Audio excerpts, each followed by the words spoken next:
Latest in the Burdwan blast investigations, NIA Chief Sharat Kumar is in West Bengal today to take stock of the probe. He examined the blast site and is also likely to visit the madrasa in Simulya, which was allegedly being used as a terror training camp. Sources say Sharat Kumar is also expected to fly down to Murshidabad, where the NIA has been carrying out combing operations in madrasas.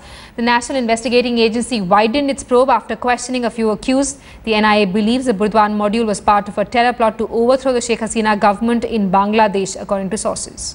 Alright, for more, let's get a word from our team of reporters tracking this big story for us. On the phone line, we have with us our editor South, T.S. Sudhir. Also with us, Indrajit Kundu, live from Kolkata. I want to come to you first, Sudhir. Crucial developments coming to light. The police and the investigating agencies are reportedly probing a SIMI link to the Burdwan terror module.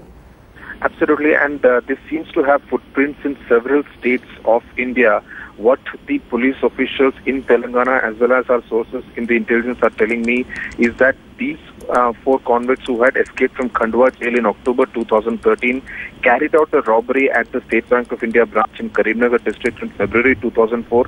They actually looted 46 lakh rupees from that branch and subsequently went to Bijnor in Uttar Pradesh, where they were actually reportedly making bombs, some kind of IEDs, and met with an accident in September 2014, which is about a month ago, around the 12th or the 14th of September. Now, there is CCTV footage available that shows the injured men after the blast in Bijnor, which is similar to the CCTV footage during the bank robbery in Karimnagar.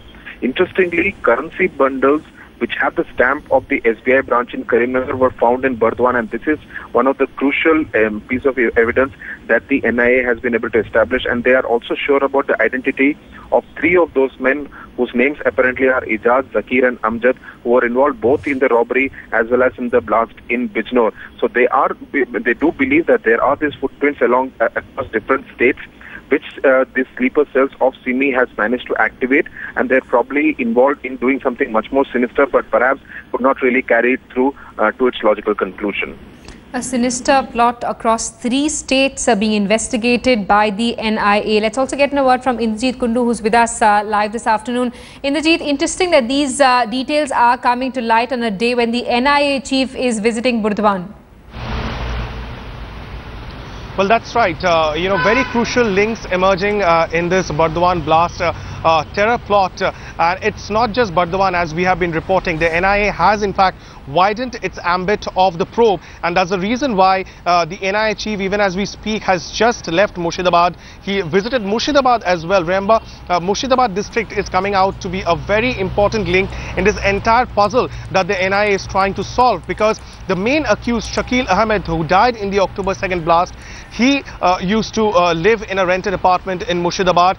There are 3 madrasas which are in the scanner in Murshidabad, from where there have been lots of jihadi literature that has been recovered by the NIA. There were explosives that were recovered from one of the hideouts of the prime accused.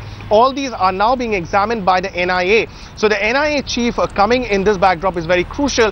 Remember, the state government here in West Bengal from the very beginning have been opposed to a NIA probe. That's the reason why they had handed the probe over to the CID. It was the central government which took suo motu and handed the probe to the NIA. So the NIA chief's visit is a message and a signal to the state government as well, at a time when there are certain quarters which are raising questions about the level of cooperation that the state government and the state agencies are giving to the central agency here in this entire probe, and it does signal how the central government and the central agencies are taking this probe very seriously. And we are expecting that once Sharat Kumar, the NIA DG, leaves West Bengal, he reaches Delhi tomorrow, we are expecting a preliminary report to be submitted to the Ministry of Home Affairs regarding the probe.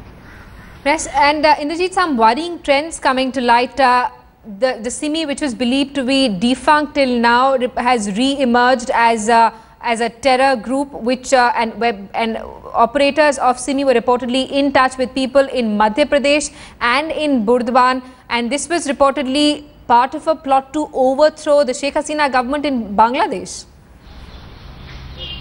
Well, Simi, you know, a nefarious plot that is now slowly emerging. The NIA is probing all these angles.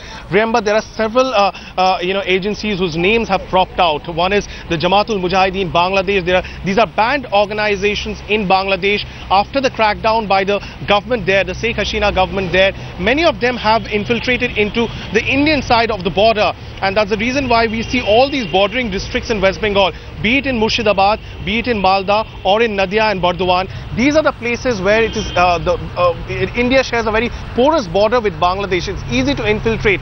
And operations in Murshidabad today, there were 8 people who have been arrested today for running a fake passport and epic card racket. So these are proof of the fact that these places have become a safe haven for people who infiltrate from Bangladesh and engage in such activities. And their links at this point in time, as we are reporting, seem to be quite deep, with links of SIMI and other agencies also slowly emerging in this probe.